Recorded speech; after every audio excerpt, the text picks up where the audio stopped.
Hello भाई, सोहाना training institute के YouTube channel पर आपका स्वागत है। इस वीडियो में आपको सीखने को मिलेगा what is language translator. Language translator क्या है, दूसरा है what is machine level language and high level language.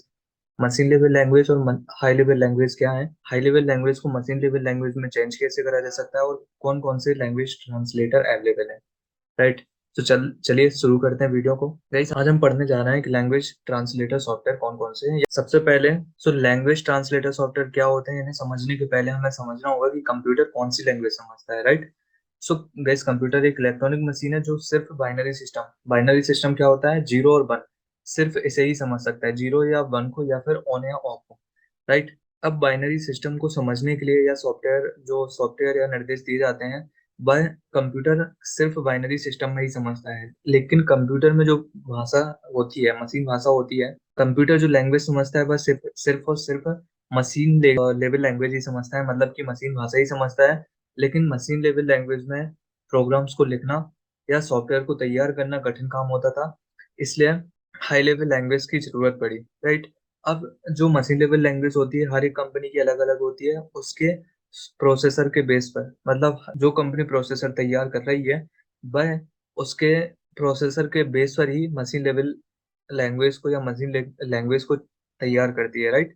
इससे बचने के लिए सॉफ्टवेयर्स को मशीन लेवल लैंग्वेज में तैयार करना तो कठिन था, इससे बचने के लिए हाई लेवल लैंग्वेज को तैयार किया गया। राइट। और फिर जिन सॉफ्टवेयर्स के द्वारा हाई लेवल लैंग्वेज को मशीन लेवल लैंग्वेज में चेंज करा जाता है वह कहलाते हैं लैंग्वेज ट्रांसलेटर सॉफ्टवेयर या फिर language processor. Right. So guys, आपको आई थिंक क्लियर हो गया होगा कि लैंग्वेज ट्रांसलेटर क्या होते हैं और इनका यूज क्यों पड़ा। तो मैं एक बार फिर से यहाँ पे रिपीट कर रहा हूँ कि लैंग्वेज ट्रांसलेटर की जरूरत क्यों पड़ी। जब कंप्यूटर बाइनरी सिस्टम समझता है लेकिन बाइनरी सिस्टम में प्रोग्राम को तैयार करना कठिन था, इसलिए हाई लेवल लैंग्वेज की जरूरत पड़ी। और हाई लेवल लैंग्वेज कंप्यूटर नहीं समझता, इसलिए हाई लेवल लैंग्वेज को मशीन लेवल लैंग्वेज में चेंज करने के लिए हमें कुछ सॉफ्टवेयर की जरूरत पड़ी, जिन्हें कहा जाता है लैंग्वेज ट्रांसलेटर सॉफ्टवेयर या फिर language processor. Right. So guys, आगे बढ़ते हैं। यहाँ पे एक डायग्राम डला हुआ है जिसमें हाई लेवल लैंग्वेज को मशीन लेवल लैंग्वेज में चेंज करने के लिए लैंग्वेज ट्रांसलेटर का यूज करा जाता है। जो हाई लेवल लैंग्वेज होती है वह आम बोलचाल की भाषा के लगभग ही होती है और जिसमें प्रोग्राम्स को तैयार करना अपेक्षाकृत आसान काम होता है, मतलब बड़े आसानी से हम हाई लेवल लैंग्वेज में प्रोग्राम्स को तैयार कर सकते हैं। राइट। और हाई लेवल लैंग्वेज को ट्रांसलेटर के द्वारा ट्रांसलेट करके, मतलब लैंग्वेज ट्रांसलेटर का यूज करके मशीन भाषा में परिवर्तित करके किसी भी कंप्यूटर पर बड़ी आसानी से चलाया जा सकता है। गाइस, यहाँ पर एक और डायग्राम डला हुआ है जिसमें लिखा हुआ है हाई लेवल लैंग्वेज और दूसरी साइड है मशीन लेवल लैंग्वेज। जो नीचे वाला डायग्राम है उसमें हाई लेवल लैंग्वेज नीचे लिखा हुआ है सोर्स कोड या फिर सोर्स प्रोग्राम, और मशीन लेवल लैंग्वेज मतलब ऑब्जेक्ट प्रोग्राम या फिर ऑब्जेक्ट कोड। गाइस, ये हाई लेवल लैंग्वेज में जो प्रोग्राम तैयार करे जाते हैं उन्हें सोर्स कोड या सोर्स प्रोग्राम कहा जाता है, लेकिन जब इसे ट्रांसलेटर के थ्रू ट्रांसलेट कर लिया जाता है तो मशीन लेवल लैंग्वेज में आ जाते हैं और इसे कहा जाता है ऑब्जेक्ट कोड या फिर ऑब्जेक्ट प्रोग्राम। राइट। गाइस, जो सॉफ्टवेयर होते हैं तीन प्रकार के होते हैं, जैसे कि सिस्टम सॉफ्टवेयर, एप्लीकेशन और यूटिलिटी सॉफ्टवेयर। अब जो कंप्यूटर में सिस्टम सॉफ्टवेयर डले होते हैं वह लो लेवल लैंग्वेज में तैयार करे जाते हैं, जबकि एप्लीकेशन और यूटिलिटी सॉफ्टवेयर ये करे जाते हैं हाई लेवल लैंग्वेज में तैयार।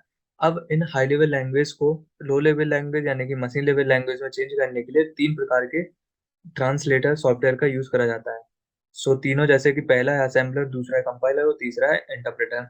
वही सब तीनों सॉफ्टवेयर के काम भी अलग अलग हैं। अब वो देखते हैं किस प्रकार से। जैसे असेंबलर का यूज करा जाता है, तो असेंबलर एक लैंग्वेज ट्रांसलेटर ही है जो असेंबली भाषा या निम्न स्तरीय भाषा में लिखे गए प्रोग्राम्स को मशीन भाषा में परिवर्तित करता है। अब जो असेंबलर होता है बस सॉफ्टवेयर कंप्यूटर निर्माता जो कंपनियां होती हैं उनके द्वारा अवेलेबल कराया जाता है। यह हार्डवेयर और प्रोसेसर के प्रकार पर निर्भर करता है। अब गाइस, हर एक प्रोसेसर का असेंबलर अलग अलग हो सकता है। यह एक कंपनी, जो मैन्युफैक्चरिंग कंपनीज होती है उन पर डिपेंड करता है कि वह जो प्रोसेसर तैयार कर रहे हैं उसमें किस प्रकार से असेंबलर को यूज कर रहे हैं। Right. Assembler software assembly language में लिखे जाते हैं। असेंबलर सॉफ्टवेयर असेंबली भाषा में लिखे प्रोग्राम के सोर्स कोड को मशीन या ऑब्जेक्ट कोड में बदलता है। यह मशीन कोड को एक स्थान पर इकट्ठा करता है और उसे कंप्यूटर मेमोरी में स्थापित कर रन करता है। राइट। असेंबली लैंग्वेज या लो लेवल लैंग्वेज को मशीन लेवल लैंग्वेज में चेंज करने के लिए असेंबलर का यूज करा जाता है। नेक्स्ट अब पढ़ते हैं कंपाइलर क्या होता है। कंपाइलर भी एक लैंग्वेज ट्रांसलेटर है जो उच्च स्तरीय भाषा को, मतलब कि हाई लेवल लैंग्वेज को मशीनी लैंग्वेज में चेंज करता है। अब कंपाइलर है ना पूरे प्रोग्राम को एक ही बार में कंपाइल कर देता है, मतलब कि चेंज कर देता है, और इसके सिंटैक्स में हुई गलती को उनके लाइन क्रम में एक साथ सूचित करता है। जब गलतियां दूर हो जाती हैं तब प्रोग्राम संपादित हो जाता है तथा मेमोरी में सोर्स कोड की कोई आवश्यकता नहीं होती है। गाइस यहाँ पर कंपाइलर का काम होता है हाई लेवल लैंग्वेज को मशीन लेवल लैंग्वेज में चेंज करना। अब इसमें गाइस होता क्या है कि कंपाइलर एक बार में सारे कोड को, जितना भी सोर्स कोड होता है सारे कोड को एक बार में चेंज कर देता है, और प्रोग्राम में जो भी गलतियां होती हैं उन्हें एक लाइन क्रम में, मतलब सिक्वेंशियली सूचित भी कर देता है। गलतियां दूर होने के बाद ही प्रोग्राम को एग्जीक्यूट करा जा सकता है, राइट। और प्रत्येक जो लैंग्वेज होगी उस लैंग्वेज को एक अलग कंपाइलर यूज करा जाता है। कंपाइलर होता है वो हाई लेवल लैंग्वेज के प्रत्येक निर्देश को, मतलब कि हर एक इंस्ट्रक्शन को मशीन भाषा में कंपाइल करता है। और इस कंपाइलर का काम होता है पूरे सोर्स कोड को एक बार में कंपाइल कर देना और उसे मेमोरी में स्टोर कर देना। यह उसे एग्जीक्यूट नहीं करता है, राइट। और इसके बाद प्रोग्राम को ऑब्जेक्ट कोड के द्वारा कंपाइल किया जाता है या एग्जीक्यूट करा जाता है। इस तरह कंपाइलर एग्जीक्यूटेबल प्रोग्राम तैयार करता है। एक बार कंपाइल हो जाने के बाद प्रोग्राम को क्रियान्वित करने के लिए कंपाइलर सॉफ्टवेयर की जरूरत नहीं होती है। सो गाइस यहाँ कंपाइलर के बारे में एक बार फिर से रिपीट कर दे रहा हूँ। कंपाइलर का काम होता है हाई लेवल लैंग्वेज को मशीन लेवल लैंग्वेज में चेंज करना, राइट। कंपाइलर क्या करता है, एक बार में सारे सोर्स कोड को मशीन लेवल लैंग्वेज में चेंज कर देता है, देन चेंज करने के बाद उसे कंपाइल कर देता है, मतलब कि इकट्ठा करके रख देता है। उसे एग्जीक्यूट करने का काम कंपाइलर का नहीं होता है, राइट। इससे जब वह इकट्ठा करके रख देता है तो इसे एक्जीक्यूट करने का काम होता है ऑब्जेक्ट कोड का। इस तरह से कहा जाए तो कंपाइलर का काम होता है सिर्फ हाई लेवल लैंग्वेज को मशीन लेवल लैंग्वेज में चेंज करना, ना कि उसे एग्जीक्यूट करना। और एक बार जब पूरा जो सोर्स कोड होता है हाई लेवल लैंग्वेज से low level sorry machine level language में चेंज हो जाता है, उसके बाद हमें कंपाइलर की जरूरत नहीं पड़ती, राइट। सो इस तरह से कंपाइलर आपको समझ में आ गया होगा। देन अब बढ़ते हैं इंटरप्रेटर की तरफ। इंटरप्रेटर भी गाइस यहाँ पर कंपाइलर की तरह एक लैंग्वेज ट्रांसलेटर है जो हाई लेवल लैंग्वेज को मशीन लेवल लैंग्वेज में चेंज करता है। इंटरप्रेटर का काम होता है गाइस जो सोर्स कोड होता है उसकी एक एक लाइन को ट्रांसलेट करना, राइट। लाइन बाई लाइन यह ट्रांसलेट करता जाएगा।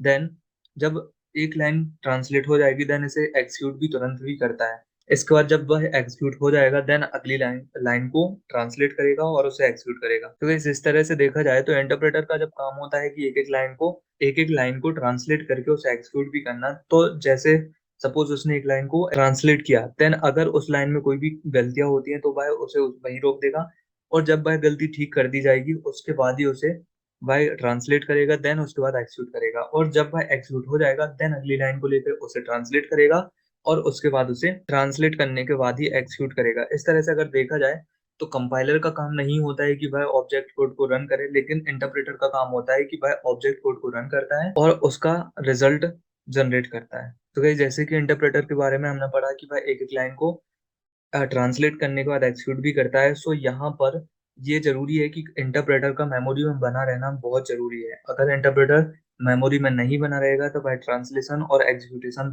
नहीं होगा। सो इंटरप्रेटर जब भी ट्रांसलेशन का काम चलता है सो वह मेमोरी में बना रहता है और एक एक लाइन को ट्रांसलेट करता है। अगर उसमें कुछ गलतियां होती हैं तो उन्हें सही होने के बाद उसे ट्रांसलेट करके और उन्हें देन एग्जीक्यूट करता है, राइट। इस तरह से अगर देखा जाए तो इंटरप्रेटर को प्रोग्राम में सुधार करना है वह भी बहुत आसान होता है, और इसके बाद इसे एग्जीक्यूट करना भी बहुत ही आसान होता है। गाइस यहाँ पर अभी हमने इसके तीनों जो ट्रांसलेटर है, असेंबलर, इंटरप्रेटर और कंपाइलर, इन तीनों के बारे में पढ़ा। अब कंपाइलर और इंटरप्रेटर जैसे कि हमने पढ़ा कि वो दोनों सेम ही काम करते हैं। सो अब इसके हम कुछ डिफरेंस और उसके बारे में पढ़ेंगे। जैसे कि पहला डिफरेंस है पूरे प्रोग्राम को एक साथ परिवर्तित करता है कंपाइलर, और दूसरा इंटरप्रेटर जो प्रोग्राम की एक लाइन को अनुवादित करता है। सो हमने कंपाइलर में पढ़ा हुआ है कि कंपाइलर का काम होता है सीधे एक बार में पूरे सोर्स कोड को ऑब्जेक्ट कोड में चेंज कर देना, लेकिन इंटरप्रेटर का काम होता है वह केवल एक एक लाइन को ही ट्रांसलेट करता है। कंपाइलर होता है वह पूरे प्रोग्राम को मशीन भाषा में परिवर्तित कर सभी गलतियां एक साथ बताता है। तो यह दूसरा अंतर हो जाएगा कि कंपाइलर क्या करता है, जब पूरे सोर्स कोड को एक बार में ऑब्जेक्ट कोड में बदलता है देन उसके बाद ही गलतियां बताता है, लेकिन इंटरप्रेटर का काम होता है एक एक लाइन को ट्रांसलेट करना, उसमें कुछ गलतियां होता है तो उन्हें गलतियों को दूर करना, राइट।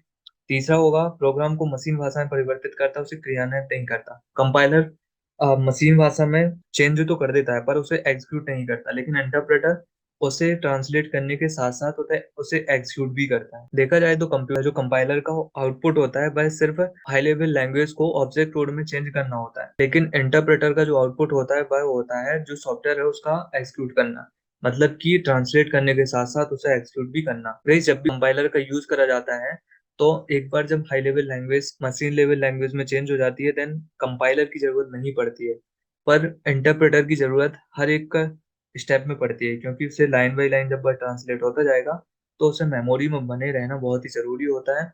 अदरवाइज़ जो सोर्स कोड होगा वह ट्रांसलेट पूरा भी नहीं होगा और वह ऑब्जेक्ट कोड जो होता है वह एग्जीक्यूट भी नहीं होगा, राइट? सिक्स्थ है अशुद्धियों को हटाने में धीमा होता है। कंपाइलर क्या करता है, जब पूरे सोर्स कोड को एक बार में ऑब्जेक्ट ऑब्जेक्ट कोड में चेंज करता है देन उसमें जो गलतियाँ होती हैं उन्हें हटाता है, और लेकिन उसकी जो प्रोसेस होती है वह भी बहुत स्लो होती है। लेकिन जो इंटरप्रेटर की प्रोसेस होती है यह लाइन बाय लाइन ट्रांसलेट करता है, उसकी वजह से इसकी जो एरर्स होती हैं उनको हटाने की इसकी प्रोसेस बहुत ही फास्ट होती है। और कंपाइलर है इसके संपादन में, मतलब ट्रांसलेट करने के में जो समय लेता है वह कम लेता है, लेकिन इंटरप्रेटर समय ज्यादा लेता है ट्रांसलेट करने में, क्योंकि कंपाइलर को गलतियां नहीं ढूंढनी होती हैं, वह जब ट्रांसलेट कर देता है उसके बाद ही वह सारी गलतियों को बताता है। लेकिन इंटरप्रेटर जब एक एक लाइन बताता है और एक एक लाइन में जो भी गलतियां होती हैं उन्हें सही होने के बाद ही उसे ट्रांसलेट करता है। सो इसकी वजह से इंटरप्रेटर में टाइम लग जाता है। सो गाइज आई होप आपको ये सारे लैंग्वेज ट्रांसलेटर क्या होते हैं, लैंग्वेज ट्रांसलेटर का काम क्या होता है, कौन कौन से लैंग्वेज ट्रांसलेटर होते हैं और machine level language high level language होती क्या है, या आपको समझ में आ गई होगी। यदि आपको इससे रिलेटेड कोई क्वेरीज होती है तो आप जरूर वीडियो के डिस्क्रिप्शन में बताइएगा। देन मिलते हैं नेक्स्ट वीडियो में।